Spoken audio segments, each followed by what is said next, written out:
Welcome. Today's question comes to us from Anna. Anna said, I noticed there's a fear arising in the body when looking deeper into personal identity.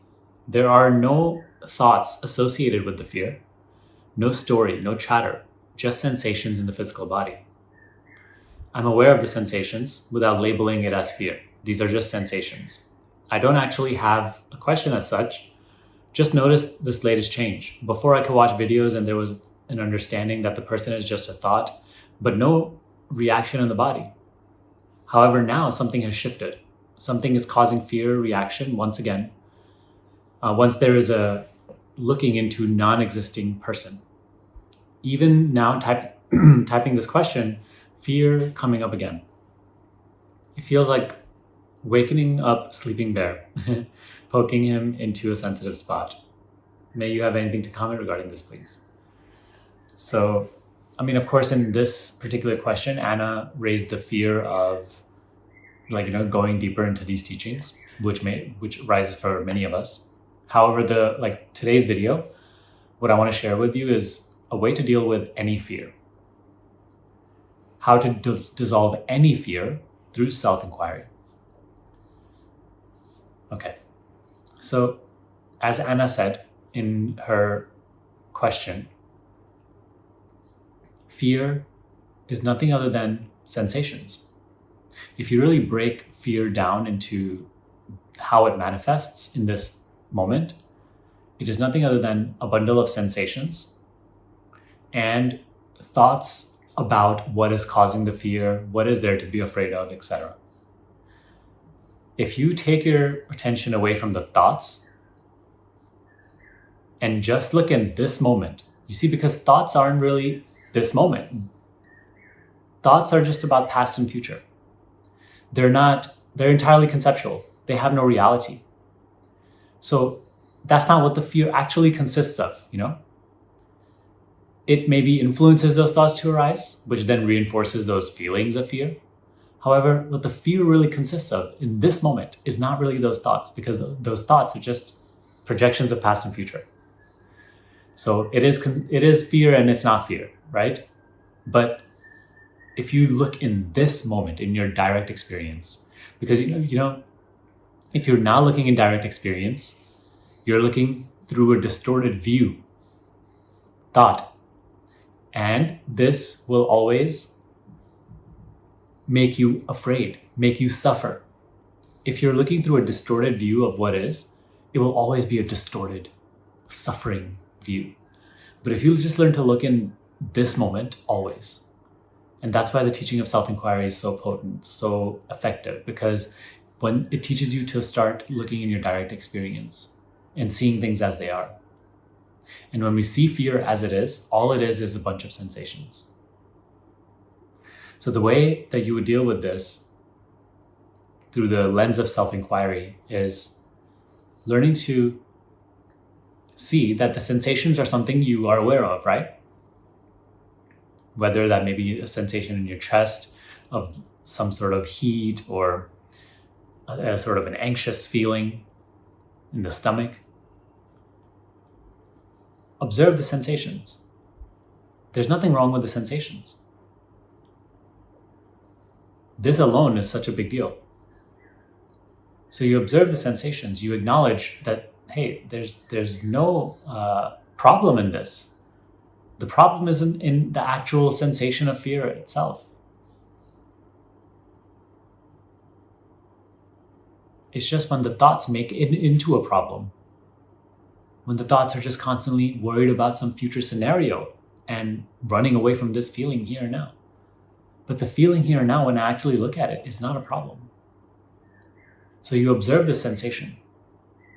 And you realize that you're able to just fully observe the sensation without actually being afraid. So it's almost like you can observe fear without being afraid.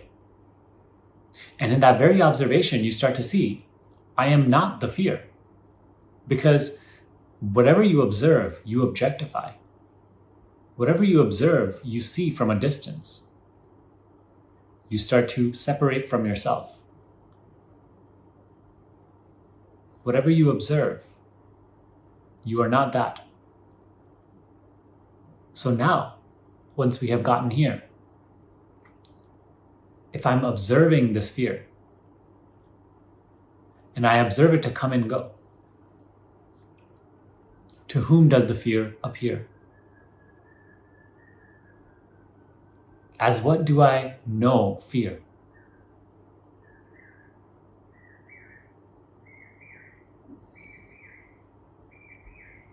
As what am I aware of these sensations, which come and go, while I do not come and go?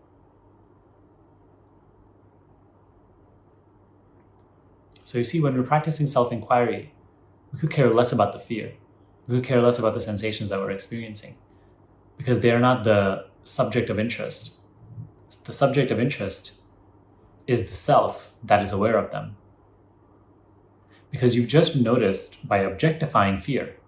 Previously, it was you, When you're just in a state of thinkingness about this and that, the fear is you. You take yourself to be the fear. That's why you're running around restlessly. But now that you've taken a moment to observe and objectify the fear, you can actually have this introspection. Hey, what is this me that is aware of the fear? That sees fear come and go? Fear is a changeful experience. It comes and goes, but you do not. You are always here in this moment. I, me, myself. So what exactly is that is aware of the fear?